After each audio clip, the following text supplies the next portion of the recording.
asambleísta Andrés Páez. Gracias, señor presidente. Se han deslizado algunas imprecisiones en el texto de la ley que se ha propuesto por parte de la comisión, que estimo deben ser corregidas a efecto de que haya claridad en esos contenidos. En el artículo 16, cuando se habla del director de este sistema, se dice que durará 4 años en funciones, pero se utilizan las palabras equivocadas, porque se dice que serán 4 años de periodo de duración, que eso es como decir hemorragia de sangre, es una tautología en el castellano, y por lo tanto hay que corregir eso y establecer la redacción correcta, diciendo simplemente que su periodo será de 4 años, o que durará 4 años, pero no puede decir periodo de duración, como consta en el artículo 16. En el literal E del artículo 18 se menciona que entre las facultades de este director están las de nombrar, contratar y remover al personal del sistema. Lo que debe quedar en claro es que la remoción es una figura que cabe en el universo de la desvinculación.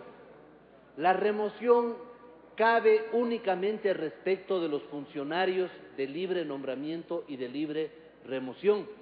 Se utiliza como un genérico, pero la remoción es un específico para hablar sobre una forma de desvinculación de los servidores públicos. Por eso se limita en el artículo 18, literal E, las propias facultades de este director. En consecuencia, yo sugiero que en ese literal del artículo 18 se diga contratar, nombrar, remover y desvincular, de modo que con la palabra desvinculación se pueda, por parte de ese director, hacer uso de todas las posibilidades que están previstas, tanto en el artículo 169 del Código del Trabajo, como en los artículos 47 y 48 de la Ley Orgánica de Servicio Público. Luego, lo de la disposición general cuarta tiene ya una connotación práctica, porque la redacción de esa disposición es errada. Si ustedes revisan en la disposición general cuarta, solamente se dice que este órgano estará exento de lo que se prevé en el artículo 58 de la Ley de Servicio Público. El artículo 58 de la Ley de Servicio Público habla de los contratos ocasionales. Y claro, tiene algunas limitaciones, como por ejemplo el porcentaje de personas contratadas por ese día que no pueden superar del 20%. Pero tienen otras disposiciones que son necesarias para ese tipo de contrato precario, como por ejemplo que los que están contratados por esa vía no pueden obtener ningún tipo de estabilidad, ni bonificación, ni indemnización, ni prórroga automática de sus contratos. Eso no consta en el artículo, en la disposición general cuarta, cuyo texto debe ser reformulado, para darle a esta institución la posibilidad de contratar el personal que necesita, precisamente en las épocas en donde realiza censos o tareas extraordinarias para cumplir con sus metas. En consecuencia, sugiero que en la disposición general cuarta se haga constar que esta institución podrá contratar el personal conforme lo previsto en el artículo 17 del Código del Trabajo y conforme lo previsto en la Ley Orgánica de Servicio Público en general. ¿Por qué? Porque si hace uso del artículo 17, como por ejemplo en algunos tribunales electorales se procede, se hace hecha mano de dos tipos de contratos que están allí, el ocasional y el eventual, que son contratos necesarios para que estas instituciones puedan tener una parte de su personal bajo esas disposiciones, por una razón que es esencial.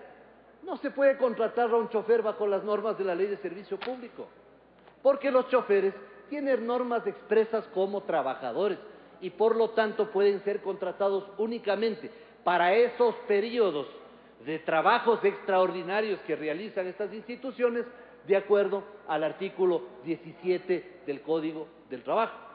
Y en el caso del artículo 58 de la Ley de Servicio Público, lo que hay que comprender es que habrá de eximirle a esta institución de la limitación en cuanto al porcentaje, es decir, a ese 20%, pero no se le puede sacar realmente del artículo 58, porque una cosa es que el 58, si mi memoria no me traiciona, en el segundo o tercer inciso, establezca ese límite del 20%, y otra cosa diferente es las limitaciones que impone a los contratados por esta vía el artículo 58. En consecuencia, esta reformulación que sugiero debe tener estos dos componentes: incluir las normas del Código del Trabajo, incluir las normas generales de la Ley de Servicio Público y también considerar que la limitación relacionada al porcentaje debe ser explícitamente mencionada. Una cosa final, señor presidente, sobre este tema. Va a constituirse un órgano que va a aglutinar a varias entidades que están vinculadas con la temática de las estadísticas. Por lo tanto, es importante introducir una disposición transitoria mediante la cual se garanticen los derechos de los servidores y de los trabajadores, que deberán permanecer sin menoscabo alguno, de manera que la creación de este órgano, de este sistema y la implementación de esta ley de ninguna manera devenga en perjuicios para quienes actualmente están prestando servicios, sea como servidores públicos, sea como trabajadores obreros en las entidades que integran este sistema. Gracias, señor presidente.